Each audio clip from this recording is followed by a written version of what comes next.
నమస్తే, నేను సురి. 'పుష్ప 2' ఎంత పెద్ద బ్లాక్ బస్టర్, పాన్ ఇండియా వైజ్గా పాన్ వరల్డ్ లాగానే సినిమా అయితే వెళ్ళింది. ఇంకా కలెక్షన్స్ పరంగా కూడా చూసుకుంటే ఇది మొత్తానికైతే ఇండియాలోనే ఫస్ట్ ప్లేస్లో ఉన్నట్టు కూడా కొన్ని వార్తలు అయితే వస్తున్నాయి. అయితే ఇంతగానం కలెక్షన్స్ సాధించిన ఈ సినిమా కొన్ని చోట్ల అసలు బ్రేక్ ఇవ్వనే అవ్వలేదని చెప్పేసి కూడా కొన్ని వార్తలు వస్తున్నాయి. అసలు ఏం జరిగిందనే అంశాన్ని మనకు వివరించడానికి మనతో పాటు ఉన్నారు ప్రముఖ సీనియర్ జర్నలిస్ట్ యజ్ఞమూర్తి గారు. నమస్కారం. నమస్తే సరే. సార్, 'పుష్ప 2' ఈ సినిమా ఎప్పుడైతే అనుకున్నారో సార్, అప్పటి నుంచి వెళ్ళి ఒకదాని వెనకాల ఒకటి ఏదో ఒకటి జరుగుతూనే ఉంది.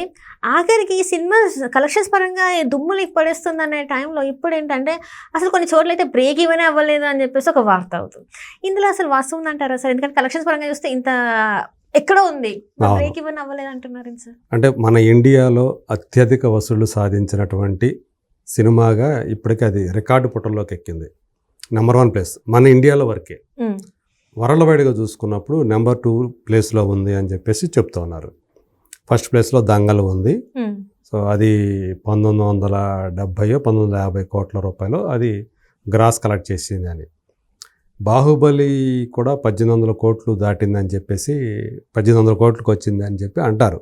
కొంతమంది అది 1700 కోట్ల ప్లస్ అని చెప్తారు. సో ఇది దీని మీద కూడా పుష్ప 2కి సంబంధించినటువంటి కరెక్ట్ అసలు సిసల ఫిగర్ అనేది పూర్తిగా ఎవరికి కూడా తెలియదనే చెప్పాలి. సో కాకపోతే ఒకటి మాత్రం వాళ్ళు ఏం చెప్తున్నారంటే ఇది ఎప్పుడో 1800 కోట్లు దాటిపోయింది పుష్ప 2, దంగల్ తర్వాత ప్లేస్లో ఉందని చెప్తున్నారు. మనకు అందిన సమాచారం ప్రకారం వివిధ సోర్సెస్ నుంచి ప్రకారం ఇంకా 1800 కోట్లు రాలేదు అనేది మనకు అందినటువంటి సమాచారం. సో ఏదేమైనప్పుడు కూడా ఆ స్థాయి విజయం అనేది కూడా అన్ని కోట్లు సాధించడం అనేది కూడా చిన్న విషయం కాదు. ఓవరాల్గా చూసినప్పుడు అది డబుల్ బ్లాక్ బస్టర్ అనే చెప్పాలి. మరి ఇలాంటి సినిమాకి 50 రోజులు కూడా పూర్తి చేసేసుకుంది. 51 రోజులు కూడా అయిపోయింది. వాళ్ళ 52వ రోజు ఆ సినిమా రిలీజ్ అయ్యి డిసెంబర్ 5న రిలీజ్ అయిన సినిమా. దేశంలో ఓవర్సీస్లో అయితే అండర్డోట్లీ పెద్ద hit, blockbuster. North belt Hindi బెల్ట్లో అయితే ట్రిపుల్ బ్లాక్ బస్టర్. తెలుగు కన్నా ఎక్కువ అక్కడ ఆడింది, అక్కడే బాగా కలెక్ట్ చేసింది.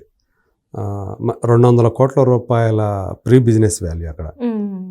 200 కోట్ల రూపాయల ప్రీ బిజినెస్ వాల్యూకి అక్కడ ఎంత కలెక్ట్ చేసింది? 387 కోట్లు కలెక్ట్ చేసింది. సో 200 అంటే 187 కోట్ల రూపాయల లాభం కేవలం హిందీ బెల్ట్లో. సో అయితే అంటే మనం ముందు తెలుగు రాష్ట్రాలు బయట మాట్లాడుకుందాం. హిందీ బెల్ట్లో అంత పెద్ద బ్లాక్ బస్టర్ అయింది కదా, మరి మిగతా రిమైనింగ్ ఏరియాలు ఏంటి? ఇప్పుడు తమిళనాడు ఉంది, కర్ణాటక ఉంది, కేరళ ఉంది. సో కర్ణాటకలో హిట్ అయిపోయింది. కర్ణాటకలో డిస్ట్రిబ్యూటర్కి మంచి లాభాలు తీసుకొచ్చింది. అయితే కర్ణాటకలో కంటే కూడా చాలా ఎక్కువగా తమిళనాడులో ఎందుకనో డిస్ట్రిబ్యూటర్లు దీని మీద చాలా అమౌంట్ ఎక్కువ పెట్టారు. అది ఏంటి ఎంత అంటే 52 కోట్ల రూపాయలని అంచనా బిజినెస్ వాల్యూ. కానీ వచ్చింది ఎంత? తమిళనాడులో అది 35 కోట్లే వచ్చిందని చెప్తున్నారు. 52 కోట్లు మైనస్ 35 కోట్లు అంటే 17 కోట్లు డెఫిసిట్ అని చెప్పేసి తమిళనాడులో చెప్తున్నారు. ఇక అల్లు అర్జున్ని మల్లు అర్జున్ అని అభిమానంగా పిలుచుకున్నటువంటి కేరళకు వద్దాం. అసలు అందరూ అనుకున్నారు కేరళలో డూపర్ హిట్ కావాలా, తమిళనాడు కర్ణాటకల మించి అక్కడ ముందు హిట్ కావాలి. అయినప్పటికీ కూడా అక్కడ కేరళలో 20 కోట్లే, కర్ణాటకలో 32 కోట్లు, తమిళనాడులో 52 కోట్లు అయితే కేరళలో 20 కోట్లు దీని మీద పెట్టిన పెట్టుబడి డిస్ట్రిబ్యూటర్లు అంటే తక్కువే పెట్టారు. కానీ ఈ 20 కోట్లకి ఎంత వచ్చింది అంటే 8 కోట్లు కూడా రాలా. అక్కడ చాలా మంది ఫ్యాన్స్ ఉన్నారు కదా సార్. అదే అంటే 20 కోట్ల సినిమాకి 8 కోట్లు కూడా రాకపోవటం అనేది షాకింగ్ అనాలి. కనీసం 10 కోట్లు కూడా అంటే సగం కూడా రాకుండా ఉండడం అన్నట్టు. దాన్ని బట్టి అంత అక్కడ డిజాస్టర్ అయింది. కేరళలో డిజాస్టర్ అవ్వటం అనేది బ్రేక్ ఈవెన్ పక్కన పెడితే డిజాస్టర్ ఫ్లాప్ కిందే అంతే. అక్కడ ఫ్లాప్ కూడా కాదు, అంటే ఫ్లాప్ కంటే డిజాస్టర్ అనేది ఇంకా పెద్ద ఎక్కువ నష్టం, మరింత నష్టం తీసుకొస్తే, ఎక్కువ పర్సంటేజ్ నష్టం తీసుకొస్తే డిజాస్టర్ అంటాం. సో అలా అంత అక్కడ డిజాస్టర్ అయిపోయింది. సో ఇప్పుడు ఇది అయిపోయింది కదా, అంటే రిమైనింగ్ ఇండియా అంతా అయిపోయింది, రెస్ట్ ఆఫ్ ఇండియా అంతా అయిపోయింది. తమిళనాడులో బ్రేక్ ఈవెన్ కాదు, అక్కడ డిజాస్టరే. కేరళలో కూడా డబుల్ డిజాస్టర్ అని చెప్పాలి. అది అయిపోయింది. ఇక తెలుగు ప్రాంతాలకు వద్దాం. నైజాంలో ఈ సినిమా మంచి విజయాన్ని సాధించింది అని చెప్పేసి చెప్తున్నారు. ఇక్కడ దీని ప్రీ బిజినెస్ వాల్యూ 100 కోట్లు అని చెప్పేసి అంచనా. సో ఈ 100 కోట్లకు గాను ఎంత వచ్చిందంటే మనకు అందిన సమాచారం ఆల్రెడీ ఆల్మోస్ట్ 104 కోట్ల పైనే వచ్చింది. అంటే ఒక 4 కోట్లే అంత, అంటే పెద్దగా లాభం పెద్దగా లేనట్టే. కాకపోతే వాళ్ళ డబ్బులు వాళ్ళకి వచ్చేసి పైన ఎంతో కొంత మిగిలింది. సో అందువల్ల ఓకే. ఇక సీడెడ్ అంటే రాయలసీమలో వచ్చే వాళ్ళకి 30 కోట్లు దీని వాల్యూ. ఆ 30 కోట్లకి ఆల్మోస్ట్ 36 కోట్ల దాకా వచ్చింది. అది మంచి లాభాలే వచ్చినాయి రాయలసీమలో. ఇక ఉత్తరాంధ్ర కూడా మంచి బాగానే బ్రేక్ ఈవెన్ అయిపోయింది. నెల్లూరు బ్రేక్ ఈవెన్ అయిపోయింది. అలాగే కృష్ణా బ్రేక్ ఈవెన్ అయిపోయింది. గుంటూరు బ్రేక్ ఈవెన్ అయిపోయింది. ఎటొచ్చి గోదావరి జిల్లాలు, ఈస్ట్ గోదావరి, వెస్ట్ గోదావరి, అక్కడ ఇంకా బ్రేక్ ఈవెన్ కాకపోవటం ఇక్కడ మనం గమనించాల్సిన విషయం. అంటే ఇంకా లాభాల్లోకి రాల వాళ్ళు, దగ్గరగా వచ్చారు బ్రేక్ ఈవెన్కి. సపోజ్ మనకు అందిన సమాచారం 10.8 crores అంటున్నారు దాని pre business value west Godavari, పశ్చిమ గోదావరిలో. కానీ వచ్చింది అక్కడ 10.32, అంటే ఇంకొక 50 లక్షలు రావాల్సి ఉంది అక్కడ. అది వస్తుందా లేదా డౌటే. అది రావాలి. మళ్ళీ వాటికి పైన కొంత వాళ్ళకి అమౌంట్ ఖర్చు అవుతుంది, అది రావాలి. సో ఏదేమైనా ఒక 50 లక్షల రూపాయలు డెఫిసిట్లో ఉండటం ఖాయంగా కనిపిస్తుంది అక్కడ.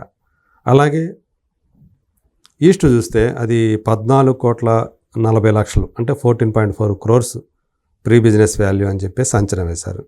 మరి అక్కడ ఎంత వచ్చిందంటే ఇప్పటికి 13.7 వచ్చింది. సో కాబట్టి అక్కడ కూడా నష్టం, ఎంతో కొంత నష్టం కనిపిస్తుంది.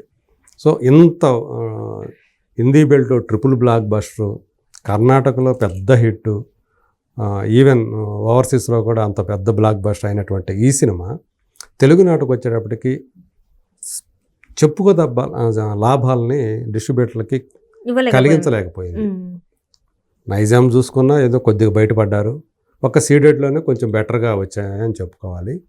ఇక మిగతా రిమైనింగ్ ఆంధ్రాలో వచ్చాడు కొద్దిగానే లాభాలు వచ్చాయి. గోదావరి జిల్లాలో అయితే అసలు లాభాలే రాలేదు. సో అది పరిస్థితి. అంటే మన ఇంత పెద్ద బ్లాక్ బస్టర్ అయి ఉండి వరల్డ్వైడ్గా టాప్ 2లో ఉన్నటువంటి పుష్ప 2 సినిమా ఇంకా కొన్ని ఏరియాలు బ్రేక్ ఈవెన్ కాలేదు అనేది ఒక వాస్తవంగా మనం గుర్తించాలి. సో ఈ ఇంత పెద్ద బ్లాక్ బస్టర్ అయినప్పటికీ కూడా పుష్ప 2కి అది ఎందుకోనో మొదటి నుంచి కూడా ఆ సినిమాతో అటాచ్ అయిన ఉన్న వాళ్ళందరికీ తంటాలు తీసుకొచ్చి పెడుతూనే ఉంది. మొదట అక్కడ స్టాంపీడ్ జరగడం, తొక్కేసాడు జరిగిపోవడం, ఒక మహిళ చనిపోవటం, ఇంకో వాళ్ళ బాబు అపస్మారక స్థితిలో పడిపోవటం, దరిమిల పుష్పరాజ్ అలియాస్ అల్లు అర్జున్ అరెస్ట్ కావటం, ఒక నైట్ అంతా కూడా జైల్లో గడపడం, చెంచలు కూడా జైల్లో గడపడం. తర్వాత ఇప్పుడుకి వస్తే అప్పుడే అంటే తను ఈ సక్సెస్ని సెలబ్రేట్ చేసుకోలేని పరిస్థితులు పడిపోవటం. ఆ తర్వాత రీసెంట్గా చూస్తే ఆ నిర్మాతల ఇళ్లలో ఐటీ సోదాలు, డైరెక్టర్ సుకుమార్ ఇంట్లో సోదాలు, ఇవంతా కూడా వాళ్ళందరూ కూడా అంటే ఒక ప్రశాంతత లేనటువంటి, ఇంత నిజంగా అయితే మామూలుగా ఇవన్నీ లేకుండా ఉన్నట్లయితే ఆ బ్లాక్ బస్టర్ సెలబ్రేషన్స్ జరగాల్సి ఉండాలి. సక్సెస్ పార్టీలు జరిగి ఉండాలి. ఇంటర్నల్గా బయట పెద్ద హంగామా చేసి అభిమానులతోటి ఆ సెలబ్రేషన్స్ జరుపుకొని ఉండాలి. అవి ఏవి జరుపుకోలేని పరిస్థితిలో పడిపోవటం అనేది ఈ సినిమాకి సంబంధించినటువంటి మరొక కోణం. ఈ పుష్ప నేర్పినటువంటి పాఠాలు చాలానే ఉన్నాయని చెప్పాలి.